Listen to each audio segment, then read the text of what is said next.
لوگ اکاؤنٹ میں پیسے رکھتے ہیں، اس پر فری منٹس ملتے ہیں، سود ہے، پکا ٹھکا سود ہے، سکہ بند سود ہے۔ کیوں؟ جو پیسے رکھتے ہیں نا، پھر اس پر وہ انہیں منٹس دیتے ہیں، کچھ فیسلٹیز دیتے ہیں، بعد میں پیسے نکلوا سکتے ہیں۔ تو کل قرض جرا نفع فہو ربا، قرضہ دے کر اس سے فائدہ لیتے رہو، فائدہ لیتے رہو، تو یہ فائدہ لینا سود ہے۔ آپ کو اس کے ساتھ پارٹنر تھوڑی ہیں کہ آپ نے 2000 اسے جمع کرا دی ہیں، تو کوئی فری منٹس آپ کے لیے جائز نہیں ہے، یہ سود ہے۔ جس نے کیا وہ اس پہ توبہ کرے، جتنے پیسے اس نے اس پر خرچ کیے تھے ان کے، یہ اسی کو اللہ کے راستے میں صدقہ کر دے، اس کی جان چھوٹ جائے گی۔ آج جمعہ نماز کے بعد ایک شخص میرے پاس آیا، مجھے کہتے ہیں استاد جی میں نے بینک کی جاب سے استعفیٰ دے دیا ہے۔ میں نے کہا مبارک۔ کہتے آپ مبارک دے رہے ہیں، ماموں جان میرے گلے میں فٹ ہو گیا۔ امی کو آ کر گلے دیتا ہے کہ اس کو کہو آ جائے بینک میں، میں یہ کام نہیں کرنا، میں حلال کام کرتا ہوں، تو میں کیا کروں؟ میں نے کہا اپنی والدہ محترمہ کو جا کر کہو کہ امی ناراض نہ ہونا۔ ایک بات کا جواب کہا جی، کہ امی اگر میں آپ کے ساتھ زنا کروں تو ماں ایسی آنکھیں کھولے گی، اسے کہنا سود کھانا تو 70 دفعہ ماں سے زنا کے مترادف ہے۔ تو اچھا آپ کا ماما، آپ کا بھائی، آپ کی عزت کا رکھوالا ہونا چاہیے آپ کا بھائی، وہ آپ کے پاس آ کر مجھ سے ایسے کام کی توقع رکھتے جو ماں سے زنا سے بڑھ کے ہو، یہ کام میں نہیں کر سکتا۔ بات کرنے کا انداز ہونا چاہیے نا۔ تو یہ سودی کام، میں نے کہا بھائی آپ دعا کریں انشاءاللہ اللہ آپ کو حلال مال میں وہ عزتیں دے گا جو حرام میں عزتیں نہیں ہوتی۔ حضور پاک صلی اللہ علیہ وسلم نے اذان کیوں نہیں دی؟ کون کہتے نہیں دی؟ کون کہتے نہیں دی؟ جو کہتے ہیں نہیں دی دلیل اس سے لو۔ میں تو حضور پاک کے اذان دینے کا قائل ہوں۔ حضرت حسن اور حسین رضی اللہ عنہما کے کان میں پیدائش کے بعد اللہ کے رسول نے اذان دی ہے۔ آپ کیسے کہتے ہو اذان جائز رہی ہے؟ تو اذان دینا تو ثابت ہے۔ باقی کہیں گے مؤذن بن کے کیوں نہیں دی؟ بابا رسول اللہ امام الانبیاء ہیں، مؤذن الانبیاء نہیں ہے، مؤذن امت نہیں ہے۔ رسول اللہ امام الانبیاء ہیں، امام الامت ہیں، رسول اکرم صلی اللہ علیہ وسلم امام ہے۔ تو اس کی کئی وجہیں ایک علمی بحث ہے، اتنی حد تک رکھیں جتنی حد تک اس کو رکھنا چاہیے۔ مقروض ہے اور گھر والے بھی ہیں، رشتے کی بندش ہے، کوئی وظیفہ فرما دیں۔ مشکلات میں حل کے لیے نبوی وظیفہ اور نسخہ استعمال کیا کریں۔ رسول پاک صلی اللہ علیہ وسلم کی زبان اقدس سے یہ حدیث پاک آئی ہے کہ یا حی یا قیوم برحمتک استغیث۔ جو آدمی اس کو کثرت سے پڑھے اللہ رب العزت اس کی تمام مشکلات کو حل فرمائے۔ تو کسی پیر فقیر اور مولوی صاحب کے وظیفے پڑھنے سے بہتر ہے رسول اللہ کے الفاظ کو پڑھا جائے۔ تو حضور پاک علیہ الصلوۃ والسلام کے الفاظ میں تو ماشاءاللہ برکت بھی ہے اور اللہ کی طرف سے انعام بھی۔ لاؤڈ سپیکر پر قرآن پاک کا ختم کر لیتے ہیں، دن رات پڑھتے رہتے ہیں۔ شرعی لحاظ سے اس کا حکم، جس کو یہ لوگ شبینہ کہتے ہیں، قرآن پاک پڑھنا تو بہت اچھا ہے، قرآن کی تلاوت کرنی چاہیے، لیکن اسپیکر کے ساتھ آپ کریں گے تو ظاہری بات ہے نیند والے کی نیند بھی خراب ہوگی، تلاوت والے کی تلاوت بھی خراب ہوگی، ذکر والے کی اور نمازی کی معاملات بھی متاثر ہوں گے۔ تو بہتر ہے کہ آپ تلاوت اللہ کے لیے کرتے ہیں تو بیٹھ کر کر لیں، علیحدگی میں کر لیں، اسپیکر استعمال نہ فرمائیں، اور اگر اسپیکر کی ضرورت ہو تو اس حد تک چلائیں جیسے یہاں تک چل رہا ہے۔ میں بھی باہر کے اسپیکر کا قائل نہیں ہوں کہ جو آئیں انہیں سناؤ، باہر کے اسپیکر کی کیا ضرورت ہے۔ کچھ لوگ کہتے ہیں جی عورتیں سنتی ہیں، تو میں نے کہا جی عورتوں نے تمہیں وکیل بنایا کہ تو قرآن پڑھ پڑھ کے ہمیں سنایا گا؟ تجھے کسی نے کہا کسی خاتون آئی ہے تیرے پاس؟ تو اگر عورتوں کو سنانے کا اتنی خواہش ہے تو مدرسۃ البنات کھول لیں، مستورات میں خواتین کو بھیج دیں، 4 دن اللہ کے راستے میں لگا کر آ جائیں، یا مدرسے میں بیان کے لیے عورتوں کو ہفتے میں 1 دن رکھ لیں، بلا لیں، انہیں دین سمجھا دیں۔ اسپیکر کے اوپر مفاسد زیادہ ہیں، اس لیے اس سے پرہیز کرنی چاہیے۔ دو مسلمان آپس میں نہ بولیں، اس کا کیا حکم ہے اگر کسی کو ذاتی اختلاف سے نہ بولیں؟ دیکھیں آپس میں ایک دوسرے کے ساتھ بول چال چھوڑ دینا ذاتی اختلاف پر منع ہے۔ 3 دن نہ بولنا تو چلو گنجائش ہے، 3 دن کے بعد بندے کو اپنی بات میں کوئی نہ کوئی گنجائش اور رجوع کا مادہ پیدا ہو جاتا ہے تو بول چال شروع کر لینی چاہیے۔ اس طرح قطع تعلق حرام ہے، اسلام میں یوں نہیں رکھنا چاہیے۔ اگر کوئی جگہ ایسی ہو گئی تو آپ جا کر پہل کر لیں، آپ مل لیں، السلام علیکم کر لیں۔ آپ نے جب مل لیا بول چال ہو گئی، اس کے بعد وہ نہ بولے، اس کی مرضی ہے، آپ کے سر سے تو گناہ چلا گیا نا، تو ہر بندے کو پہل کر کے خود اس پر عمل کرنا چاہیے۔ سفر کے دوران سنت چھوڑنا کیسا ہے جبکہ گاڑی ذاتی ہو؟ اس طرح منزل پہ پہنچ کے سنت نہ پڑھنے والا گناہ گار ہے یا نہیں ہے؟ سفر کے دوران سنتیں چھوڑنا اس وقت تو گنجائش ہے جب گاڑی چل رہی ہو، وہ ذاتی ہو یا وہ کرائے کی ہو، اس پر کوئی مسئلہ نہیں ہے۔ یہ نہیں ہے بھی کرائے والی ہو تو چلو کرایہ کٹ رہا ہے اور ذاتی ہے تو 1 دن ہی ٹھہرے رہو، جی نہیں۔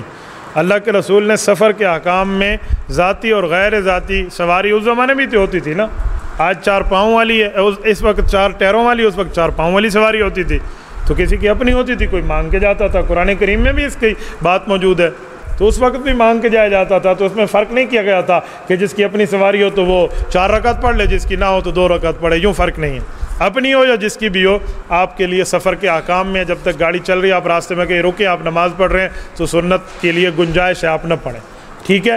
لیکن صبح کی سنتیں ہمارے حضرات کی ترتیب ہے، وہ نہیں چھوڑتے، وہ پڑھتے ہیں. صبح کی سنت کا ایک بہت بڑا علیحدہ ایک مقام اور فضیلت آئی ہے. باقی جس مقام پہ آپ پہنچ جائیں تو سنتیں پڑھنی چاہیے، لیکن اگر ٹائم نہیں ہے، مسافرت میں ہے، تو گنجائش اس کے لیے ہے کہ فرض اس نے پڑھ لیے ہیں، باقیوں کی امید ہے کہ پوچھ نہیں ہوگی، لیکن ٹائم ہو تو پڑھ لینی چاہیے. میرا سسر بینک میں سیکورٹی گارڈ کا کام کرتا ہے، دین کے مطابق زندگی گزارتا ہے، اسے فوج سے پینشن ملتی ہے، تو کیا اس کے گھر میں کھا پی سکتا ہوں؟ بھائی وہ ڈیوٹی کہیں بھی کرتا ہے، لیکن اس کو اس کے پہرے کی ذمہ داری مل رہی ہے، تو اس میں گنجائش حلال کی موجود ہے. یہ اس سودی کام میں شریک نہیں ہے کہ سود لکھ کر دے، سود پر دستخط کرے، یوں نہیں ہے، یہ صرف پہرہ داری ایک چیز کی کر رہا ہے، تو اس حد تک اس کی تنخواہ کی گنجائش ہے کہ وہ حلال ہے.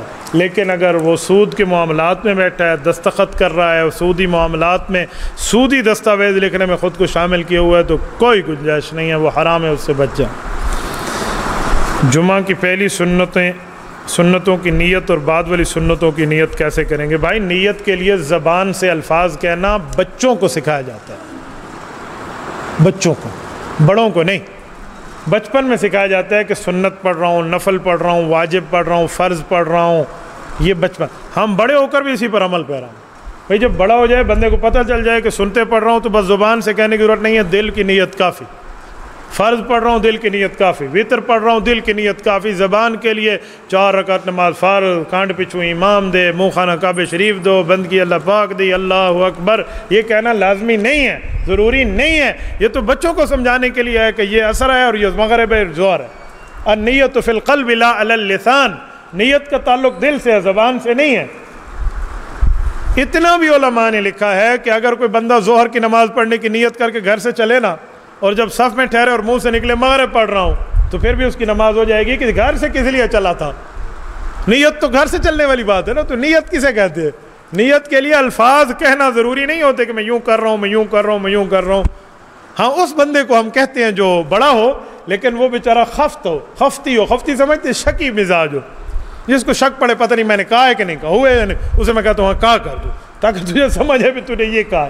ایک شخص کی میں آپ کو بات سناؤں، مجھے کسی نے بتایا کہ اس بیچارے کا حال یہ ہے کہ اس کے کانوں کی لو سرخ ہو جاتی ہیں، وہ یوں کھینچ کے کہہ رہے ہوتے 4 رکعت 4 1 2 3 4.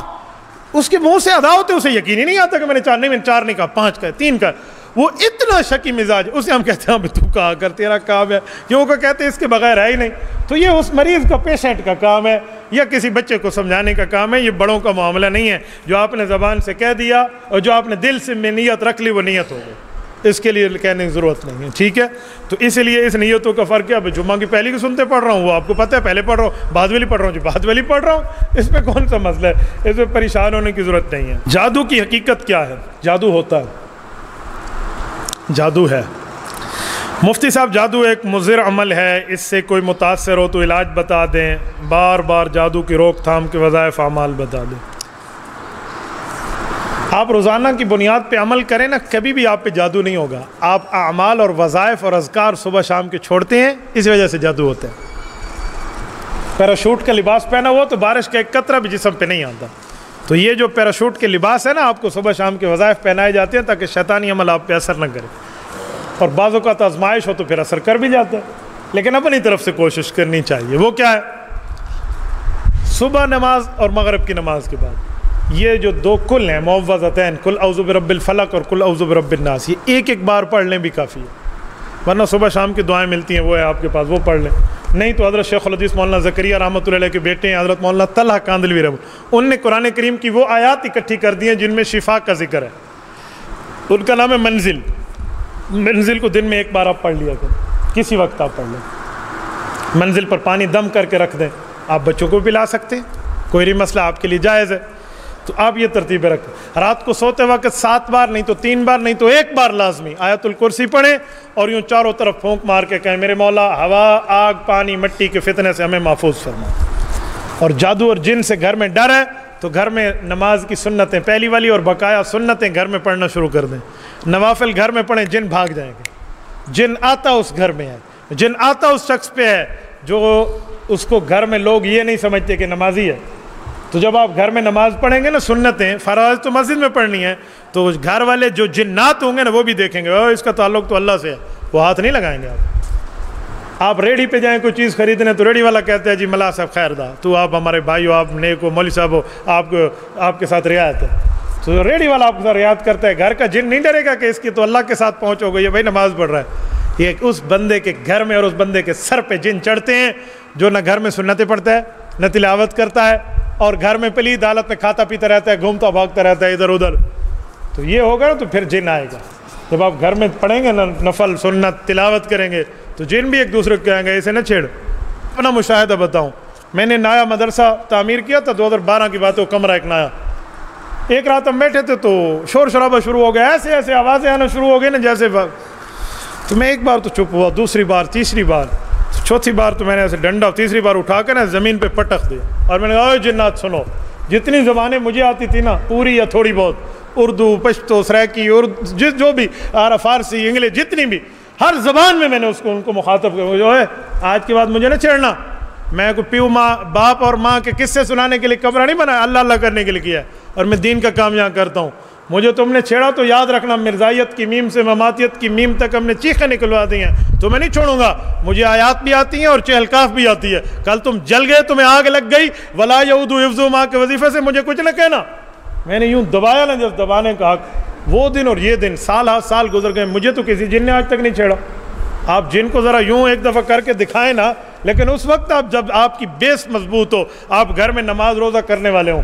یہ نہ ہو کہ آپ گھر میں نہ نماز روزہ ہو نہ آپ کی تلاوتیں, اور جیل کو دو باتیں کہے تو کال گچی آ گھٹے سی جیل, گردن دبائے گا پھر. تو اسی لیے دینی چیزوں سے آ کر آپ جنات سے بات کریں نا, کوئی جن ون نہیں ڈرتا. میں گفتگو کر رہا ہوں اور جن بھی سن رہے ہیں اور سارے سن رہے ہیں. اگر بےمان جنات ہیں نا تو دیندار جنات بھی ہماری سیکورٹی گارڈ ہیں, یہ کوئی مسئلہ نہیں ہے. وہ دیندار چلتے ہیں تو کون سے ہم ان بےمانوں سے ڈرنا ہے. جو رات قبر کی ہے وہ باہر کی نہیں ہے, جو باہر کی ہے کسی کا باپ بھی قبر میں نہیں دلا سکتا. توحید پر بھی بندہ نظریہ رکھے اور کچھ معاملات ساتھ رکھے, کوئی جن ون بندے کو نہیں پکڑنا. زکوٰۃ عزیز و اقارب میں کس کو دیا جا سکتے ہیں؟ عزیز و اقارب ہی کو دیا جا سکتا ہے. عزیز و اقارب کون ہوتے ہیں؟ قریبی رشتہ دار ہوتے ہیں نا. تو قریبی رشتہ داروں کو آپ زکوٰۃ دے سکتے ہیں, کیوں نہیں دے سکتے؟ ہاں, باپ اپنے بیٹے کو, بیٹا اپنے باپ کو نہیں دے سکتا.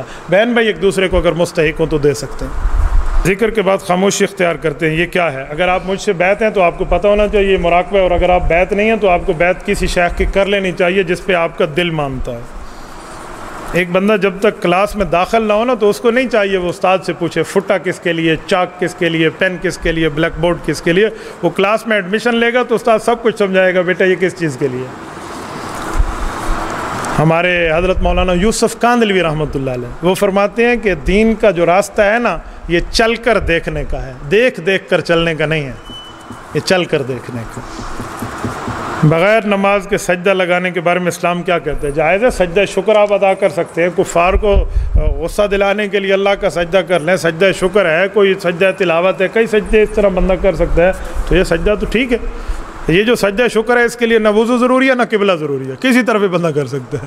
تو بندہ سجدہ تلاوت نہیں کہہ رہا, سجدہ شکر کہہ رہا ہوں کہ کوئی خوشی خبر ملے اور بندہ سجدہ کر دے. قبلہ روخو تو ٹھیک ہے, نہیں تو اللہ کا سجدہ ہے, فَإِنَّمَا تُوَلُّوا فَثَمَّ وَجْهُ اللَّهِ. یہ کون سا فرض نماز پڑھ رہا ہے کہ قبلے کی طرف منہ کرے؟ جب انسان کی نفسیاتی جذبات بڑھ جائیں تو کیا کرنا چاہیے؟ قابو کرنے کوئی وظیفہ بتائیں.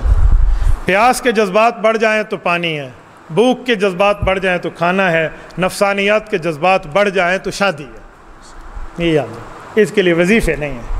آپ ایسا وظیفہ مجھے بتا سکتے جی پیاس لگے تو وظیفہ پڑھو 4 سال میں پانی نہ پیوں, بھوک لگے تو وظیفہ بتاؤ چلو میں کھانا نہ کھاؤں. اور خدا کے بندے جب سیکچول پاور آپ کو تنگ کر رہی ہے تو اس کے ڈیزالونگ کا طریقہ میرج ہے, شادی ہے. ایک صورت میں آپ کو بتا دیتا ہوں, اللہ کے رسول صلی اللہ علیہ وسلم فرمایا من استطاع منکم الباءۃ فلیتزوج. شادی کی طاقت ہے تو شادی کرو. طاقت کسے کہتے ہیں؟ بیوی کو خرچ دے سکو اور اس سے کے اوپر ظلم نہ کرو, ٹھیک ہے, یہ کر لو. اگر نہیں ہے تو پھر تم روزہ رکھو, فعلیہ بالصوم فإنہ لہ وجاء. مسلسل روزے رکھو, آپ کی شہوت ٹوٹ جائے گی. یہ ہے 5-6 دن 7 دن 8-10 دن کا روزہ نہیں کہہ رہا, مسلسل روزے کہہ رہا ہوں. کم از کم 1 مہینہ تو رکھنا پڑے گا, پھر دوسرا تیسرا مہینہ یوں چلنا پڑے گا. آپ کہتے ہیں نہ ہینگ لگے نہ پھٹکڑی اور رنگ بھی چوکھا ہے، تو ایسے چوکھا نہیں آتا، آپ کو شادی فرما لینی چاہیے۔ اور اگر آپ کی ایک شادی کر لینے کے بعد حقوق کی ادائیگی کے بعد بھی آپ کا کنٹرول نہیں ہو رہا، آپ دوسری شادی فرما لیں۔